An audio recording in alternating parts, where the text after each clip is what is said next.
ஒரு பட்ஜெட் லெவலான ப்ரைஸ் ரேஞ்சுக்கு இருக்கிற i12 TWS ஓட ரிவ்யூ அண்ட் அன்பாக்சிங்.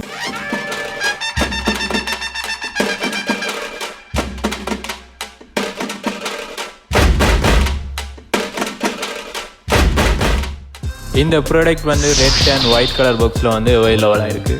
இதோட ப்ரைஸிங் வந்து பார்த்தீங்கன்னா 1800 ஸ்டார்ட் ஆகிட்டு இருக்குது. இப்போ நாங்கள் அன்பாக்ஸ் பண்ண போகிறது ரெட் கலர் பாக்ஸ். இந்த பாக்ஸ் வந்து பொழுத்தினால சீல் பேக் மேட் தான் பேக் பண்ணி வந்திருக்கு. இதோட பாக்ஸ் கண்டென்ட் வந்து பார்த்தோம்னா ஓப்பன் பண்ண உடனே i12 TWS இருந்துச்சு, யூசர் மேனுவல் இருந்துச்சு, அதோட வந்து சார்ஜிங் கேபிள். இந்த யூசர் மேனுவலில் வந்து ஸ்பெசிஃபிகேஷன், டச் ஃபங்க்ஷன்ஸ் அது சம்மந்தமான டீட்டெயில்ஸ் இதில் போட்டிருக்காங்க.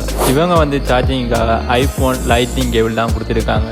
இந்த i12க்கு வெளிப்பக்கமாக வந்து பார்த்தீங்கன்னா இதோட சார்ஜிங் கேஸில் வந்து ப்ளூ கலர் ஸ்டிக்கர் ஒன்று ஒட்டி வந்திருக்கிறது. இதோட ஓவரால் பேக்கேஜிங் வந்து ரொம்பவுமே டீசெண்டாக இருந்துச்சு. இதோட கனெக்டிவிட்டிக்கு வந்து ப்ளூடூத் 5.0 கொடுத்துருக்காங்க. அப்புறம் ரேஞ்சை பார்த்தீங்கன்னா ரொம்பவுமே நல்லா தான் இருக்குது. இதோட சவுண்ட் குவாலிட்டியை பற்றி பார்த்தீங்கன்னா சிம்பிளாக சொல்லணும்னா 1800 நல்ல டீசெண்டாகவே இருக்குது. இதில் வந்து டச் டேப் கண்ட்ரோல் இருக்குது. இந்த கண்ட்ரோலை போய் யூஸ் பண்ணி நாங்கள் இப்போ கோல் அட்டென்ட் பண்ணிக்கலாம்.